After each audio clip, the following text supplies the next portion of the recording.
Third party insurance ഉള്ള ഒരു വാഹനം, വാലിഡായ ഡ്രൈവിംഗ് ലൈസൻസ് ഉള്ള ഈ വാഹനത്തിൻ്റെ രജിസ്ട്രേഡ് ഓണർ ഓടിച്ചു പോകുമ്പോൾ ഒരു അപകടത്തിൽപ്പെട്ട് ഇയാൾ മരണപ്പെടുകയാണെന്ന് കരുതുക.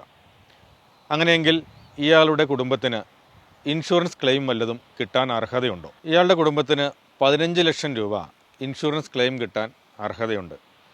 ഇയാൾ മരണപ്പെട്ടില്ല, ഇയാൾക്ക് സ്ഥിരമായ പൂർണ്ണമായ അംഗഭംഗം സംഭവിച്ചു എന്ന് കരുതുക. ഈ സാഹചര്യത്തിലും ഇതേ തുക തന്നെ അനുവദിച്ച് കിട്ടും.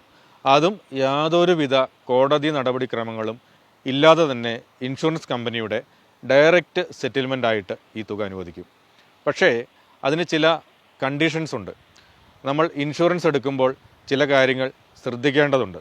അതിനെക്കുറിച്ച് വിശദമായിട്ട് അറിയണമെങ്കിൽ ഞാൻ പറയാൻ പോകുന്ന ചില കാര്യങ്ങൾ നിങ്ങൾ ഒന്ന് ശ്രദ്ധിച്ചാലും. മോട്ടോർ ഇൻഷുറൻസിന് 2 ഭാഗങ്ങളുണ്ട്. വാഹനത്തിന് എന്തെങ്കിലും അപകടം സംഭവിച്ച് നാശനഷ്ടങ്ങളുണ്ടായാൽ അത് പരിഹരിക്കുന്ന ഓൺ ഡാമേജ് പോർഷൻ. രണ്ടാമത്തെ ഭാഗം എന്ന് പറയുന്നത് തേർഡ് പാർട്ടിയാണ്. മറ്റൊരാൾക്ക് അല്ലെങ്കിൽ അയാളുടെ വസ്തുവകകൾക്ക് നാശനഷ്ടം സംഭവിച്ചാൽ അതിന് കവറേജ് കിട്ടുന്ന തേർഡ് പാർട്ടി പോർഷൻ. ഈ രണ്ടും കൂടി ചേരുന്ന കോംപ്രിഹെൻസീവ് പോളിസി ആയിട്ടോ അല്ലെങ്കിൽ തേർഡ് പാർട്ടി പോർഷൻ മാത്രമായിട്ടോ ഒരാൾക്ക് ഇൻഷുറൻസ് എടുക്കാൻ സാധിക്കും. ഒരു വാഹനം നിരത്തിലിറക്കണമെങ്കിൽ legal liability to third party എന്ന് പറയുന്ന തേർഡ് പാർട്ടി ഇൻഷുറൻസ് വാഹനത്തിന് നിർബന്ധമായും ഉണ്ടായിരിക്കണം. ഇനി ഞാൻ ആദ്യം പറഞ്ഞ ഇൻഷുറൻസ് തുകയായ 15 ലക്ഷം രൂപ വാഹന ഉടമയ്ക്കോ അയാളുടെ നോമിനിക്കോ എപ്പോഴാണ് ലഭിക്കുന്നതെന്ന് നോക്കാം. ഈ വാഹനത്തിൻ്റെ തേർഡ് പാർട്ടി ഇൻഷുറൻസ് എടുക്കുമ്പോൾ തന്നെ കമ്പൽസറി പേഴ്സണൽ ആക്സിഡൻറ്റ് കവർ ഈ ഇൻഷുറൻസിൽ ചേർത്തിട്ടുണ്ടെങ്കിലാണ് ഇദ്ദേഹം ഈ ക്ലെയിം തുകയ്ക്ക് അർഹനാകുന്നത്. അങ്ങനെ വന്നു കഴിഞ്ഞാൽ ഈ ക്ലെയിം തുക ഇൻഷുറൻസ് കമ്പനി ഇയാൾക്കോ അല്ലെങ്കിൽ ഇയാളുടെ നോമിനിക്കോ കൊടുക്കാൻ ബാധ്യസ്ഥനാണ്. വാഹന ഉടമ ഡ്രൈവിംഗ് ലൈസൻസ് ഉള്ള ആളാണെങ്കിൽ തേർഡ് പാർട്ടി ഇൻഷുറൻസ് എടുക്കുമ്പോൾ തന്നെ compulsory PA cover for owner cum driver എന്നുള്ളത് നിർബന്ധമാണ്. ഇതിന് വെറും 325 രൂപ മാത്രമാണ് കമ്പനികൾ പ്രീമിയമായി ഈടാക്കുന്നത്. തേർഡ് പാർട്ടി ഇൻഷുറൻസ് എടുക്കുമ്പോൾ ഇദ്ദേഹത്തിൻ്റെ നോമിനിയുടെ പേര് ഈ പോളിസിയുടെ കൂടെ ചേർക്കണമെന്ന് മാത്രം. ഡ്രൈവിംഗ് ലൈസൻസ് ഉള്ള വാഹന ഉടമ തേർഡ് പാർട്ടി ഇൻഷുറൻസ് എടുക്കുമ്പോൾ compulsory PA cover for owner cum driver എന്നുള്ളത് എടുക്കണമെന്ന് നിർബന്ധമാണെന്ന് ഞാൻ പറഞ്ഞു.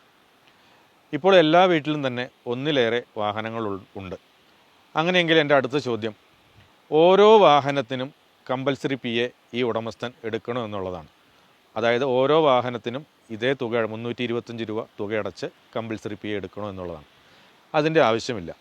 ഇദ്ദേഹത്തിന് സ്റ്റാൻഡ് അലോൺ PA കവർ എന്ന് പറയുന്ന ഒരു സെപ്പറേറ്റ് പോളിസി എടുക്കുകയും ഈ പോളിസിയിലേക്ക് ഈ വാഹനങ്ങളുടെ എല്ലാം തേർഡ് പാർട്ടി ഇൻഷുറൻസ് ചേർക്കുകയും വാഹനത്തിൻ്റെ നമ്പർ ചേർക്കുകയും ചെയ്താൽ ഈ കമ്പൽസറി PA കവർ ഇദ്ദേഹത്തിന് ലഭ്യമാകുന്നതാണ്. സ്റ്റാൻഡ് അലോൺ CPA എന്നുള്ളത് സെപ്പറേറ്റ് എടുക്കുന്ന ഒരു പോളിസിയാണെന്ന് ഞാൻ പറഞ്ഞു. അതിൻ്റെ മറ്റു വാഹനങ്ങളുടെ ഇൻഷുറൻസ് ചേർക്കണം, വണ്ടി നമ്പറൊക്കെ ചേർക്കുകയും വേണം. ഒപ്പം നമ്മൾ ശ്രദ്ധിക്കേണ്ടുന്ന ഒരു കാര്യം, ചേർക്കുന്ന വാഹനങ്ങളുടെ എല്ലാം തേർഡ് പാർട്ടി ഇൻഷുറൻസ് സമയാസമയങ്ങളിൽ നമ്മൾ പുതുക്കുകയും വേണം. അതുമാത്രമല്ല, ശ്രദ്ധിക്കേണ്ട ഒരു കാര്യം, സ്റ്റാൻഡ് അലോൺ CPA എന്ന് പറയുന്നത് 1 വർഷം കാലാവധിയുള്ള ഒരു പോളിസിയാണ്.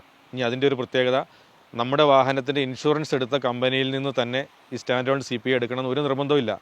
നമുക്ക് ഇഷ്ടമുള്ള ഏത് കമ്പനിയിൽ നിന്നും സ്റ്റാൻഡ് അലോൺ CPA നമുക്ക് എടുക്കാവുന്നതാണ്. കമ്പൽസറി PA കവറിൻ്റെ ബെനിഫിറ്റ് കിട്ടാൻ ഞാൻ പറയുന്ന ഈ പോയിന്റുകളൊന്ന് ശ്രദ്ധിക്കുക. 1, വാഹനമുടമയ്ക്ക് വാലിഡായ ഡ്രൈവിംഗ് ലൈസൻസ് ഉണ്ടായിരിക്കണം. 2, ഈ പോളിസിക്ക് കാലാവധി ഉണ്ടായിരിക്കണം. 3, രജിസ്ട്രേഡ് ഉടമയ്ക്ക് മാത്രമാണ് ബെനിഫിറ്റ് ലഭിക്കുന്നത്. 4, ഈ ക്ലെയിം ലഭിക്കാൻ ഇൻഷുറൻസ് കമ്പനി ആവശ്യപ്പെടുന്ന എല്ലാ രേഖകളും നിങ്ങൾ ഹാജരാക്കേണ്ടതുണ്ട്. വാഹന ഉടമയ്ക്ക് ഡ്രൈവിംഗ് ലൈസൻസ് ഉണ്ടെങ്കിൽ മാത്രം compulsory PA cover to owner cum driver എടുത്താൽ മതി. അല്ലാത്ത സാഹചര്യത്തിൽ അതിൻ്റെ ആവശ്യമില്ല. ഇങ്ങനെയുള്ളപ്പോൾ നമ്മൾ മറ്റൊരാളെ പെയ്ഡ് ഡ്രൈവറായിട്ട് നിയമിച്ചുകൊണ്ടായിരിക്കും ഈ വാഹനം ഉപയോഗിക്കുന്നത് എന്ന് കരുതുക. അങ്ങനെയാണെങ്കിൽ ഒരു ആക്സിഡൻറ്റിൽപ്പെട്ട് ഈ പെയ്ഡ് ഡ്രൈവർക്ക് ഒരു മരണം സംഭവിച്ചു, അല്ലെങ്കിൽ അദ്ദേഹത്തിനൊരു ക്ഷതം സംഭവിച്ചു, എങ്ങനെയായിരിക്കും ഇത് ഇൻഷുറൻസ് കവറേജ് ലഭിക്കുന്നത്? അതിനും വഴിയുണ്ട്. ഇതിനു വേണ്ടി തേർഡ് പാർട്ടി ഇൻഷുറൻസ് എടുക്കുമ്പോൾ തന്നെ പെയ്ഡ് ഡ്രൈവർക്ക് വേണ്ടി നമ്മൾ 50 രൂപ അടച്ച് ഈ പ്രീമിയം അടച്ച് ഇൻഷുറൻസ് ചേർത്ത് കഴിഞ്ഞാൽ കോടതി നടപടിക്രമങ്ങളിലൂടെ കോടതി നടപടിക്രമങ്ങളിലൂടെ മാത്രമാണ് ലഭിക്കുന്നത്. ഇൻഷുറൻസ് ക്ലെയിം തുക ഇദ്ദേഹത്തിന് അനുവദിച്ച് കിട്ടുന്നതാണ്. നിങ്ങളുടെ വാഹനം അപകടത്തിൽപ്പെടുമ്പോൾ അതിൽ സഞ്ചരിക്കുന്ന മറ്റുള്ളവർക്ക് എന്തെങ്കിലും ഇൻഷുറൻസ് തുക കിട്ടാൻ മാർഗമുണ്ടോ? അതിനും വഴിയുണ്ട്.